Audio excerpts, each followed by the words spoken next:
सभी साथियों को नमस्कार। सेवा जोहार। मैं आप सभी का साथी पीयूष। एक छोटी सी गंभीर बात तो नहीं कह सकते इसे, लेकिन एक बड़ी सी गंभीर बात कह सकते हैं। बड़ी सी कैसे? बहुत ही कम शब्दों में एक बड़ी सी बात है जो कि हमें समझना पड़ेगा, आपको समझना पड़ेगा तथा तमाम लोगों को समझना पड़ेगा। बात कुछ ऐसी है दोस्तों कि अभी हाल ही में छत्तीसगढ़ में नए मुख्यमंत्री का शपथ ग्रहण हुआ है 13 दिसंबर को।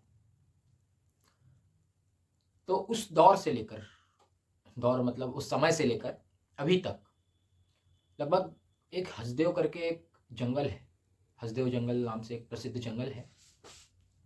उसकी डॉक्यूमेंट्री आपको एक लिंक में दे दूंगा, क्या है किस्सा, और भी उसमें तमाम आर्टिकल्स हैं मेरे। तो उस जगह में अब तक अभी सिर्फ एक उनकी सरकार, तानाशाही सरकार बनने के बाद उस समय से लेकर अब तक लगभग 15, 16, 17, 18, 20 दिन, 15 से 20 दिन के अंदर 50,000 से ज्यादा, कितने 50,000 से ज्यादा पेड़ कट चुके हैं वहां पे।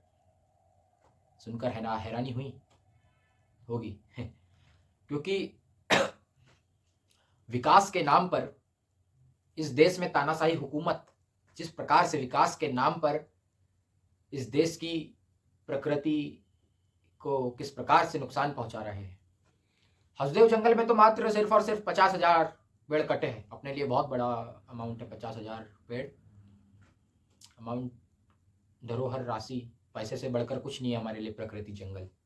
पैसा को भी ठुकरा देंगे अगर जिस दिन बात अगर प्रकृति पे आई तो, क्योंकि प्रकृति, उस प्रकृति को बनने में कितना वक्त लगता है। वो नेचर, वो पर्यावरण, वो प्रकृति, वहां पे ना जाने तमाम कितने पक्षी, कितने पशु और ना जाने किस प्रकार के जीव जंतु अपना घर बना के रहते होंगे।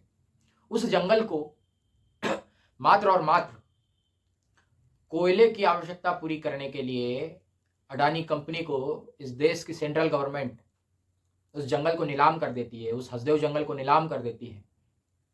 लेकिन वहां के रहने वाले लोग, जो हम कह सकते हैं आदिवासी परंपरा, ग्राम सभा की हम बात करें, ना ही उनसे परमिशन ली जाती है और ना ही जो एक पैसा एक्ट जो थोपा गया है आदिवासी भाइयों में, आदिवासी समुदायों में, एक पैसा एक्ट नाम से, इसका भी मैं खंडन करता हूँ। ग्राम सभा और पैसा एक्ट में बहुत फर्क होता है। ना ही, बहरहाल, ना ही हम पैसा एक्ट में जाते हैं, ना ही ग्राम सभा में जाते हैं। हम जाते हैं कि क्या हसदेव जंगल ये लोग जिस प्रकार से उजाड़ रहे हैं, जिस प्रकार से विकास के नाम पर काट रहे हैं, क्या वहां के रहने वाले लोगों से इन लोगों ने कुछ अनुमति मांगा? ये सवाल सबसे पहले उत्पन्न होता है। तो क्यों वो लोग आंदोलन करने में विवश हो रहे हैं, अपने जंगल को बचाने के लिए आंदोलन कर रहे हैं? क्यों, क्या जरूरत पड़ी कि वो लोग प्रकृति को बचाने का इतना कोशिश कर रहे हैं? दोस्तों, मैं आपको एक चीज बता दूं, आदिवासी समुदाय हजारों वर्षों से जंगल में अपना जीवन यापन करता है। वो ना किसी धर्म को मानता है, ना किसी अधर्म में विश्वास करता है। वो एक प्रकृतिवादी इंसान होता है। हमें पता है, आपको पता है, ये आप मानते हो, हम भी मानते हैं, और ये है।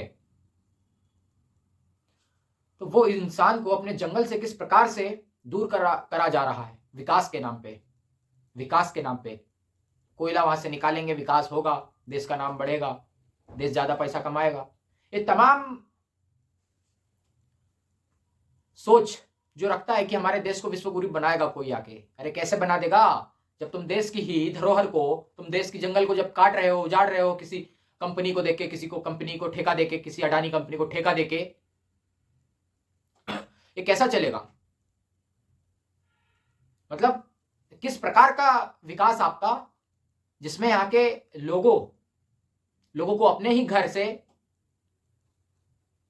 दूर जाना पड़ रहा है। घर, अपना घर बोले तो जंगल। कई वर्षों से वह समुदाय जल जंगल जमीनों की लड़ाई अकेला लड़ रहा है। ठीक है, तो सभी साथियों से ये मैं कहना चाहता हूं कि जिस प्रकार से हसदेव कटा, क्या उस प्रकार से विकास के नाम पर क्या बाकियों के गांव के जंगल भी कट जाएंगे? वही जंगल जो विकास के नाम पर उजाड़े जा रहे हैं, वही जंगल जो कि किसी जमाने में लोग वहां रहा करते थे। किस प्रकार से आधुनिकीकरण के नाम पे, विकास के नाम पर यहाँ की प्रकृति धरोहर को उजाड़ दिया जा रहा है। मिलियन सिटी के नाम पर तुम पेड़ों को काट काट रहे हो। ये नहीं चलेगा। अगर हम जैसे लोग अगर आवाज उठाने की कोशिश करते हैं सरकार के खिलाफ, प्रकृति को बचाने के लिए, भारत के संविधान को बचाने के लिए, लोकतंत्र को बचाने के लिए, तो तुम लोग क्या कहते हैं? हमें तरह तरह के नाम देते हो, नक्सलवादी, आतंकवादी वगैरह वगैरह। तो ये तो नहीं है। मतलब आपके सरकार का हम खंडन कर रहे हैं। आप कोई भी सरकार हो, अगर आप अच्छा कार्य नहीं कर रहे हैं तो हम आपके कार्य का खंडन करते हैं। आपके वही कार्य का खंडन करते हैं जिस कार्य में आप सांसदों को निलंबित कर देते हो किसी न तो किसी बहाना बनाकर। वही कार्य को हम खंडन करते हैं।